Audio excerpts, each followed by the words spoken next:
Sebuah raksasa logam hitam berhenti perlahan menarik lebih dari 20 gerbong. Kabut kuning samar menyelimuti seluruh area, membuat jarak pandang sangat buruk. Lampu-lampu gas di peron sudah menyala, berjuang menembus kegelapan meski waktu baru menunjukkan pukul 6:30 malam. Klein Moretti melangkah turun ke peron. Ia memandang ke langit yang suram, lalu mencubit hidungnya karena tidak nyaman dengan bau udara yang tercemar. Baru 6:30, tapi rasanya seperti sudah jam 9 atau 10 malam. Udara ini benar-benar parah. Tidak heran koran-koran Backlund selalu mengejek polusi di sini. Statistik bahkan bilang hari berkabut naik dari 60 menjadi 75 hari setahun. Sampai ada asosiasi pengurangan jelaga segala. Klein meletakkan tasnya sejenak. Ia menarik rantai emas di sakunya, mengeluarkan sebuah jam saku emas yang berkilau. 6:39. Masih belum terlalu terlambat. Membeli jam emas mencolok seharga 4 pound 10 soli ini memang terasa berlebihan, tapi ini demi menyesuaikan diri dengan esensi sejati ramuan klon. Klein menyimpan kembali jam sakunya, meraih tongkat jalan dan tas bagasinya, lalu berjalan membaur ke dalam kerumunan penumpang yang keluar stasiun. Tiba-tiba Klein melakukan gerakan berbelok yang sangat tajam dan tidak terduga. Pencuri itu berkata, Klein bahkan tidak menoleh. Dengan ketenangan seorang klon, ia terus berjalan menyusuri jalan semen menuju persimpangan jalan di luar stasiun. Di tengah taman jalan terdapat sebuah kolam besar mirip cerobong asap yang mengeluarkan asap tebal ke langit. Sebagian asap mengembun menjadi tetesan kecil yang menyebar ke udara. Klein berhenti, menurunkan tasnya lalu membuka peta dan koran Backlund yang dipegangnya. Pikiran Klein mulai mengembara pada esensi kekuatannya. Meskipun mampu mengetahui sedikit tentang takdir, seseorang tetap tak berdaya terhadap takdir. Oleh karena itu, lebih baik menyembunyikan semua rasa sakit, kesedihan, kebingungan, dan depresi dengan wajah yang tersenyum. Itulah esensi klon. Aku bisa merasakan ramuan ini mulai tercerna dengan cepat. Tapi untuk maju ke sequence 7, aku butuh rumusnya. Secret Order jarang muncul dan hanya mengincar barang keluarga Antigonus. Aku punya 2 rencana. Pertama, masuk ke lingkaran Beyonder lokal untuk mencari petunjuk. Kedua, memasang jebakan dengan umpan pengetahuan simbol pupil vertikal keluarga Antigonus untuk memancing mereka. Tapi ini beresiko. Jika umpannya terlalu bagus, aku bisa memancing hiu besar seperti Zaratul yang membantu Kaisar Rothel 200 tahun lalu. Angin malam Backlund yang dingin berembus, membuat Klein menggigil. Ia menyudahi lamunannya dan kembali fokus pada koran di tangannya. Ia melihat iklan sewa rumah yang sudah ia lingkari. Ming Street nomor 15, Sherwood Borough, rumah teras sewa mingguan 18 soli. Aku tidak bisa tinggal di North Borough karena ada markas katedral Saint Samuel dari gereja Dewi Malam Abadi. Aku juga harus menghindari wilayah elit seperti Empress Borough atau Western Borough agar tidak berpapasan dengan Nighthawks seperti Madame Deli atau Ayer Harrison yang mengenali wajahku. Borough Timur dan jembatan Backlund terlalu kumuh dan miskin. Hillstone terlalu bising sebagai pusat finansial. Sherwood Borough adalah pilihan paling logis, aman, banyak penduduk, dan harganya murah.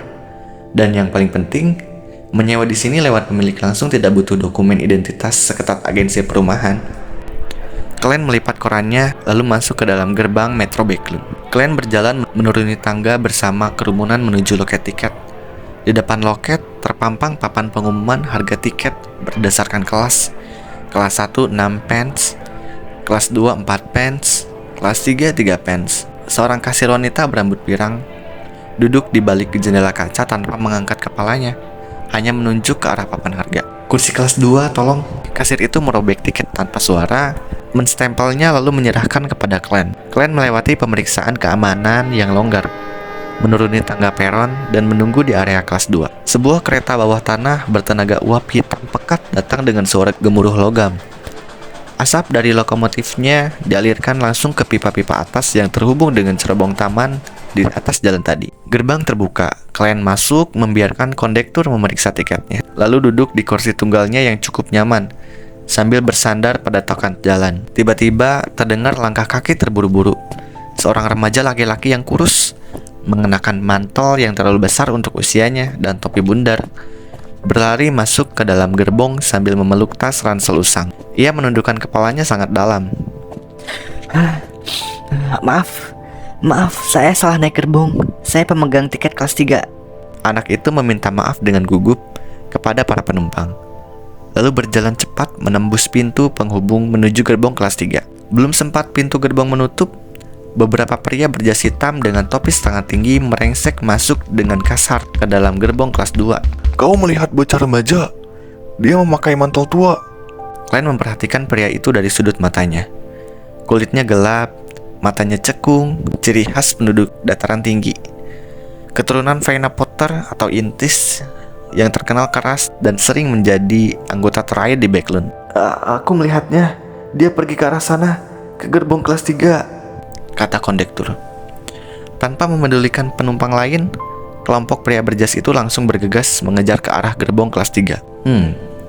Kalau aku jadi bocah itu, aku akan langsung turun di stasiun ini, lewat gerbong kelas 3. Pintu kereta menutup dan metro mulai bergerak cepat. Namun tak lama kemudian, pintu penghubung dari arah gerbong kelas 1 terbuka perlahan. Remaja bermantel besar berjalan masuk kembali ke gerbong kelas 2 dengan ekspresi yang sangat tenang dan dingin. Matanya yang kemerahan memancarkan kedewasaan yang tidak sesuai dengan usianya. Kalian pun terkejut dalam hati. Mengesankan. Dia turun dari kelas 3, lalu memutar lewat peron dan naik kembali melalui gerbong kelas 1. Dia mengantisipasi jika pengejarnya punya komplotan yang menunggu di stasiun berikutnya. Glenn mengetukkan molar kirinya 2 kali secara halus, mengaktifkan spirit vision. Di matanya, aura bocah itu menunjukkan keletihan ekstrim dan keputusasaan. Namun warna emosinya tetap menunjukkan ketenangan berpikir yang luar biasa. Sangat hebat. Untuk anak seusianya, sangat hebat. Glenn menonaktifkan penglihatannya, menunduk dan kembali membaca koran seolah tak terjadi apa-apa. Sementara bocah itu terus berjalan melewatinya menuju gerbang kelas 3. Kereta sewaan berhenti di depan deretan rumah teras yang rapi di Sherwood Borough. Glenn turun membawa tasnya dan berdiri di depan pintu unit 17. Ia menekan bel pintu. Sebuah burung mekanik kecil dari roda gigi muncul dari atas pintu, mengangguk-angguk mengeluarkan suara jam cukup. Mainan mekanik yang bagus, meski buatannya agak kasar. Pintu terbuka. Seorang pelayan muda bernama Juliane dengan seragam hitam putih menatap Glenn dengan pandangan menyelidik. Ada yang bisa saya bantu, Tuan? Saya datang untuk menemui Nyonya Semer mengenai iklan penyewaan rumah. Saya harap rumah unit 15 di sebelah belum disewa. Belum, Tuan. Silahkan tunggu sebentar. Juliane masuk ke dalam untuk melapor. Lalu tak lama kembali. Kemudian mempersilahkan Glenn masuk. Juliane membantu mengambil tongkat, topi, dan tas bagasi Glenn untuk digantung di foyer. Ruang tamu ini hangat karena perapian arang tanpa asap yang didesain modern.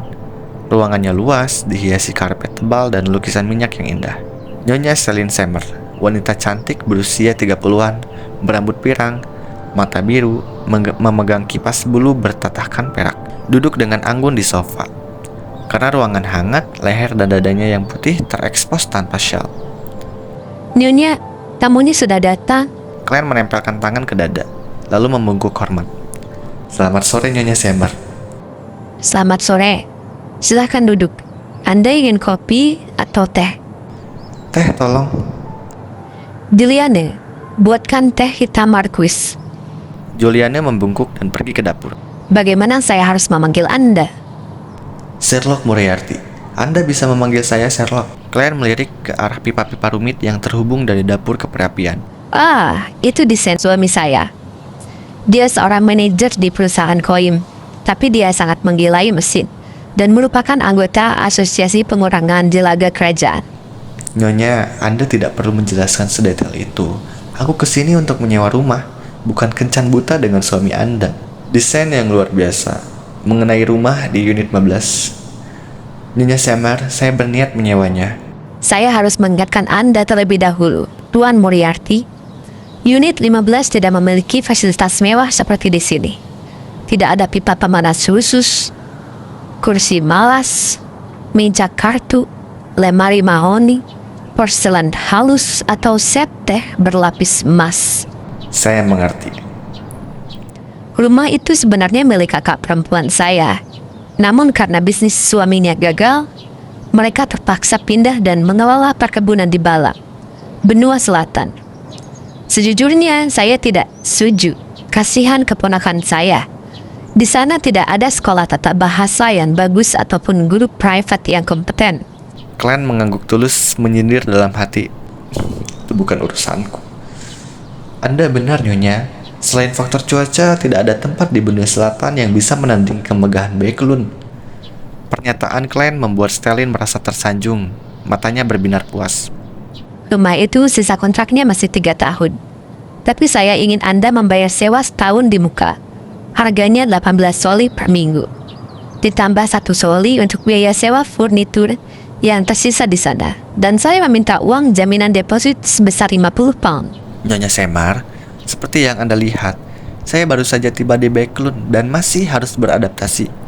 Membayar deposit 50 pound sekaligus akan terlalu membebani keuangan saya dalam menghadapi resiko. Batas maksimal kemampuan saya adalah membayar sewa setengah tahun di muka dengan deposit 25 pound. Kalian tahu, ia harus menghemat uang untuk menyewa apartemen rahasia kedua di Borough Timur untuk penyamarannya nanti. Apakah Anda pernah menempuh pendidikan di sekolah tata bahasa? Ya, dan setelah itu saya mempelajari ilmu sejarah secara mandiri. Apakah Anda membawa dokumen identitas? Maaf sekali. Saya pergi terburu-buru dari kampung halaman saya di Medshire, sehingga lupa membawanya di tas ini. Kalian sengaja meniru aksen Medshire milik mendiang teman sekelasnya Wells. Kata lupa membuatnya teringat sejenak pada Kapten Dunsmith, membuat senyumnya sedikit getir namun tetap ramah. Juliani datang membawakan cangkir teh porselen putih bercorak emas. Kalian menyesapnya perlahan. Perpaduan asam dan manis yang sempurna. Ini teh hitam Markus yang sangat otentik. Pujian cerdas Kalian membuat gengsi Stellin naik. Baiklah, kalau begitu kita sepakat. Sewa setengah tahun dengan jaminan 25 pound. Juliana datang membawakan dokumen kontrak dari ruang kerja. Setelah kedua belah pihak mendatanginya, Kalian mengeluarkan uang tunai sebesar 25 pound dari dompetnya dan menyerahkannya kepada Stellin. Stellin menghitungnya dengan cepat. Tuan Moriarty, saya asumsikan Anda akan mencari pekerjaan di Backlund? Benar, Nyonya. Kalau begitu, biarkan saya memberi Anda sedikit saran tentang kota ini.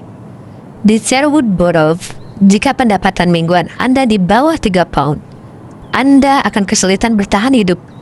Biaya sewa, makanan, air, gas, batu bara, dan transportasi akan memakan setidaknya 2 pound 5 soli. Belum lagi Anda harus membeli pakaian baru dan set cangkir teh yang layak untuk bersosialisasi. Glenn tersenyum sopan. Dalam hati mencibir. Nyonya Semar, Anda jelas sedang memamerkan kekayaan. Asal Anda tahu saja ya, dulu pendapatanku sebagai Nighthawk bisa lebih dari 10 pound seminggu. Jika gaji Anda mencapai 5 pound seminggu, Anda baru bisa menyewa pelayan wanita. Gaji 6 pound, Anda bisa menyewa koki. Gaji 7 pound, Anda bisa menambah pelayan pria. Dan jika mencapai 8 pound, Tiba-tiba pintu depan terbuka. Seorang pria parubaya yang agak gemuk mengenakan jas hitam berkancing ganda, sarung tangan kulit, dan memiliki kumis tebal yang elegan di atas bibirnya masuk ke dalam rumah. Stellin berdiri menyambitnya. Luke. Ini Tuan Moriarty. Dia yang akan menjadi tantangan baru kita di unit 15. Luke Summer menyerahkan mantelnya pada pelayan pria, lalu tersenyum formal pada klien. Selamat sore, Tuan Moriarty. Apakah Anda berkenan bergabung bersama kami untuk makan malam? Klien berdiri dan membungkuk sopan. Terima kasih atas kebaikan Anda, Tuan Summer. Namun saya sudah makan cukup banyak di atas kereta uap tadi. Meskipun harus saya akui rasanya agak kurang berkesan, saya harus segera merapikan barang-barang saya. Setelah berbasa-basi sejenak, Juliana mengantar klien keluar menuju pintu unit 15 yang berada tepat di sebelah. Rumah ini kosong dan sunyi. Tata letaknya sama persis dengan rumah keluarga Summer. Lantai 1 memiliki ruang tamu luas, ruang makan, dapur, dan kamar mandi. Lantai 2 memiliki kamar tidur dan ruang belajar. namun tanpa perabotan mewah. Nenek Semer berpesan, Anda boleh menyewakan kembali kamar kosong di sini jika mau. Asalkan penyewanya bukan kelas pekerja kasar dan tidak membuat rumah ini bising. Oh, sebentar lagi saya akan membawakan spray, selimut, dan sarung bantal yang bersih untuk Anda. Klien berkata, "Terima kasih, Juliane." Juliani membungkuk lalu keluar menutup pintu. Klien meletakkan barang-barangnya lalu duduk sendirian di sofa ruang tamu yang kosong. Keheningan mulai merayap, mendatangkan rasa kesepian yang mendalam di hatinya. Ia menghela napas panjang, lalu menepuk pipinya sendiri untuk mengusir kesedihan. Balas dendam dan kemajuan ramuan tidak bisa dilakukan dalam semalam. Aku butuh pekerjaan di Backlund untuk membiayai hidupku, tapi pekerjaan itu harus memberiku kebebasan bergerak yang tinggi tanpa terikat waktu. Klien mulai menganalisis pilihannya di dalam kepala. Menjadi penulis dengan menjiplak karya bumi? Tidak. Kalau aku terlalu terkenal, identitas asliku bisa terlacak. Menjadi jurnalis, pekerjaan bagus, tapi mereka butuh ijazah sekolah resmi dan dokumen identitas yang sah. Aku tidak punya itu semua. Klien tersenyum tipis, matanya berkilat tajam di bawah kegelapan ruang tamu. Berarti hanya ada satu pilihan tersisa.